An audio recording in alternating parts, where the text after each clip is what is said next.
Good morning, everyone. The healthcare system in India is going through a period of rapid change. In the era of rising customer expectations, the hospitals should try to provide the best quality of care for all patients. And technology is one such tool that we can use to provide the best quality of care. So, respected dignitaries and dear friends, I am Dr. Bijoy Johnson from Baby Memorial Hospital, Kozhikode, and I am going to present a brief case study on harnessing technology to and providing the best inpatient experience by harnessing technology. So our focus on this is on operational excellence. So by achieving operational excellence, we can provide the best value for all patients.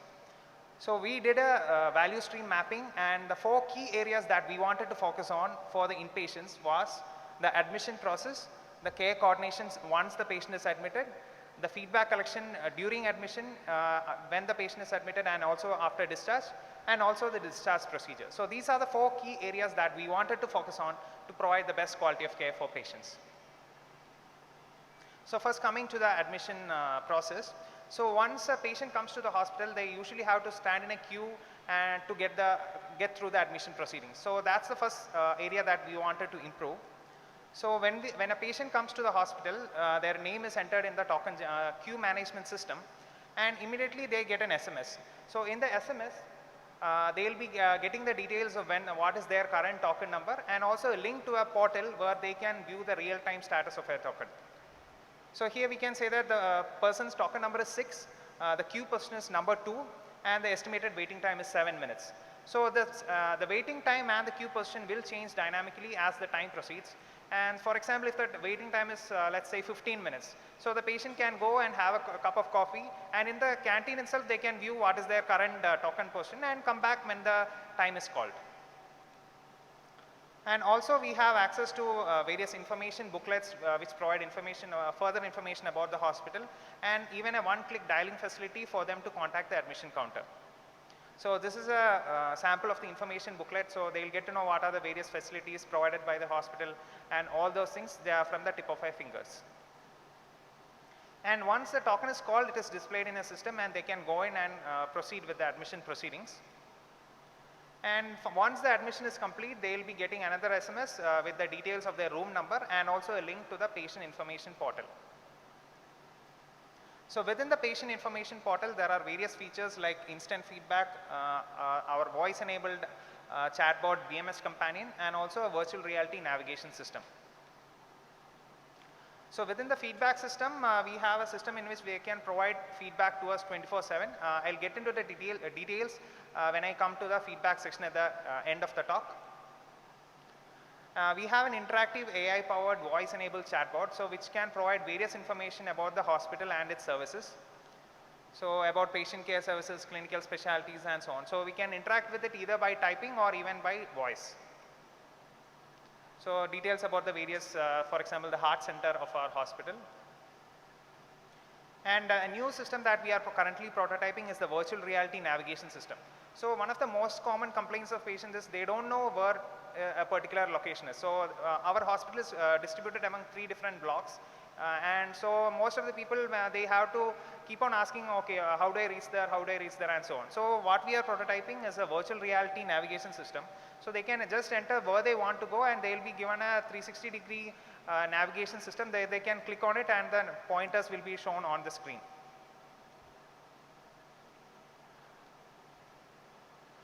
And to manage the admission queuing system, we also have a system of queue build-up alerts. So whenever there is an excess queue in the admission queue system, immediately an email is triggered to the managers so that they can address post additional staff to the admission area and resolve the queue build-up. And we also have access to real-time dashboards to monitor the system so that it is ensured smooth functioning.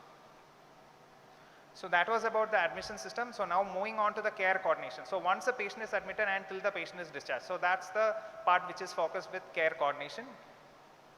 So this is a sample of a diary which was previously used by our customer relations executives. So they used to write down what are the names of the patients, or what are their conditions, so that Like for example, today I go to a patient and he has some fever. So next day I'll go and ask the patient whether his fever has improved or is there any special requirement. So they wanted to collect a lot of data to perform efficiently. So this is a sample of the diary that we previously used, and it was not a very efficient system. So we wanted to come up with some way to ease the way of functioning for these customer relations executives. So we devised a system which is the customer relations CRE portal, and in this they have access to various features like they can have an access to their entire patient list. So whoever is the patients which are assigned to that particular customer relation executive, they have a list of all the patients. And by clicking a button, they can either they can call the patient, they can write notes which are specific to a patient, they can collect feedback from that patient, and so on. So this is a sample of the click to call facility. So they just they can click on the they need not even remember their phone number. So that's the benefit that's being achieved. And whenever they go on rounds to the various clinical areas, they can collect feedback, and it's immediately addressed to the various managers. So the next part is the feedback collection. So collecting feedback is an integral part of continuous quality improvement. So unless we collect feedback, we do not understand what are the areas where we can improve. So this is previously we used paper-based forms. So they will collect the feedback at the time of discharge. Then it is later manually typed into Excel sheets and then later analyzed and then sent across to the various stakeholders for analysis. So it took a lot of time for the whole process to happen, and by that time the patient would have already left. So in the new system, we developed a system of digital feedback collection. So when the patient is admitted or when the patient is about to be discharged, so we collect the feedback. So it is based on the net promoter score.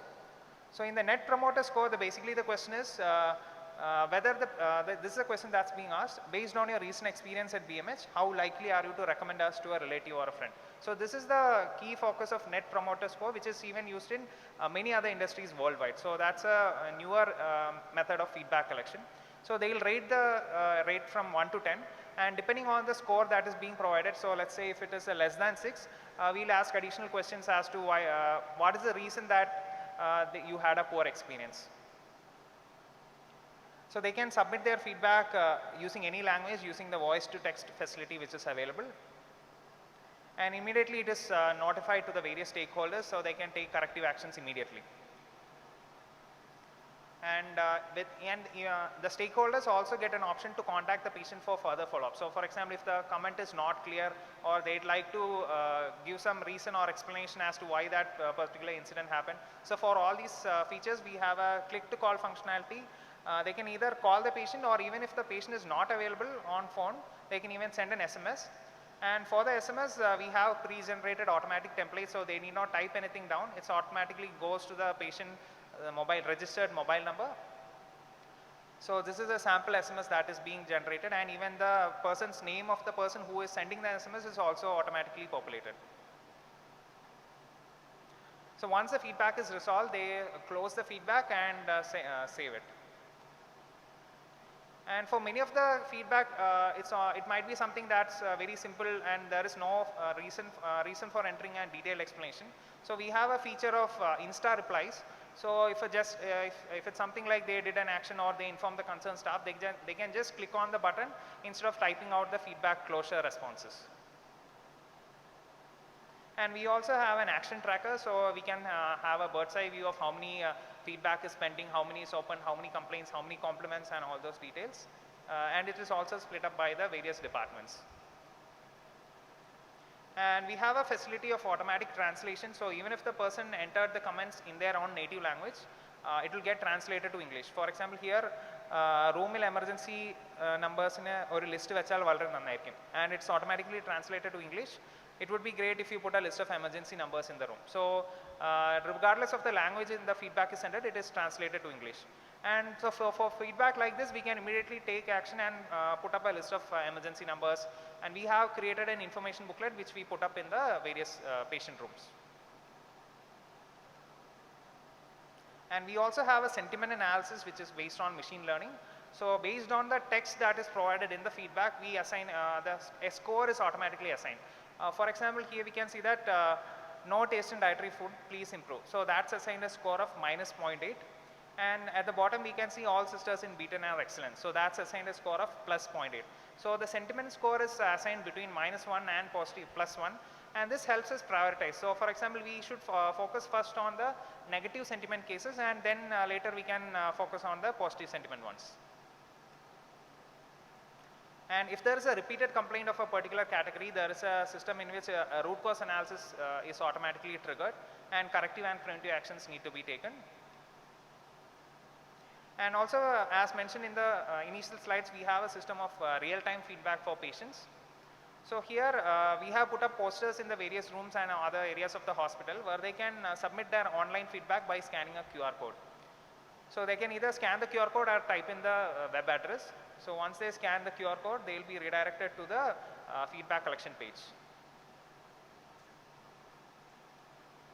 So they can enter their details and for example, please provide hot water in the room. So this is something which immediately goes to the shift supervisors.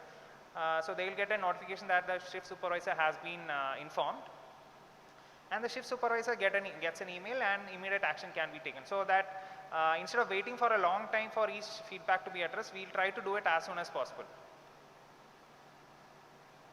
And once the issue is addressed, we immediately contact the patient and inform them that the problem has been resolved. So the status of the feedback is updated after resolution so that we can use it later for analysis. And we have again detailed feedback analysis dashboards, the trend of feedback, whether it's increasing, decreasing, and so on. So this is an example of the trend analysis dashboard. And we also have auto-generated email reports. So at the end of the week and at the end of the month, we have a status report which is automatically generated. No manual intervention is required. And now finally coming to the discharge process. So the time when the patient leaves the hospital. So previously the discharge processes are being handled by ward secretaries. So they are assigned to each ward. And previously what used to happen is if a person has to get discharged, the person, it has to go to the doctor and the nurse has to do something, and after all the paperwork it comes to the ward secretaries. So by the time a ward secretary comes to know that a patient has to be discharged, this will be almost 12 o'clock, and again once the proceedings are done, it will be almost evening by the person leaves the hospital. So to prevent this, what we did is we set an expected date of discharge for each patient. And based on the expected date of discharge, when a ward secretary comes to work in the morning, they will be getting to know what are the patients who are expected to be discharged today. And based on that, they can start preparing the work in the morning itself instead of having to wait for the file to come to them. And in addition to the discharge work, there are various additional work which is carried out by ward secretaries like bill checking, creation of advanced top-up slips, and various other procedures. So all this and also on the day prior to the discharge, the advanced discharge summaries are being prepared. So all this thing is automated, and the task list is automatically given to them in the morning itself so that they can start working on it without waiting for the file to come to them. And this is an example of an advanced top-up slip. So for example, if a patient has 15,000 rupees pending, so previously they had to look up in the HIS and find out what is the amount that is pending and what's the advance that they already paid, and they write it in a slip and give it to the patient. So instead of that, we automatically create the advanced top-up slip so that they can just cut it off and give it to the patients.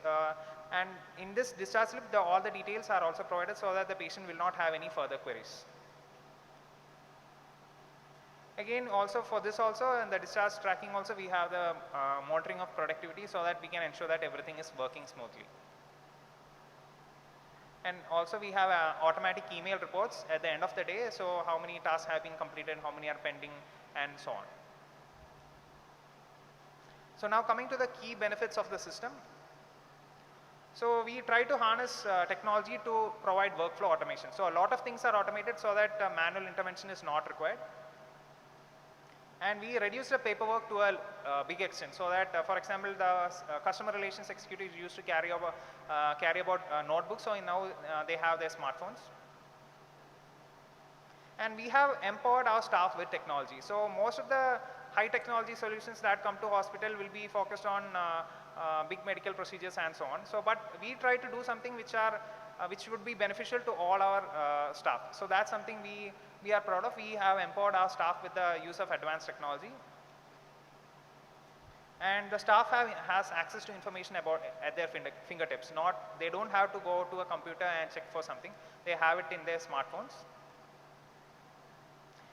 And we have improved our productivity, and with the help of advanced analytical capabilities, we are able to monitor the smooth functioning of the system. And some of the benefits that we have achieved is, one is the faster discharge turnaround time. So we were able to reduce the discharge turnaround time for cash patients by almost 40% by introducing this system. And our ultimate aim was to provide patient delight with operational excellence. So by harnessing technology, we were able to automate a lot of things. We are able to provide access to information to the various stakeholders, and also reduce the time in which the actions were, reduce the time taken for effective actions. So that's something which we were able to achieve by improving the patient delight through operational excellence. So that's it from my side, and let's all work together to provide the best care for all patients. Thank you. Thank you.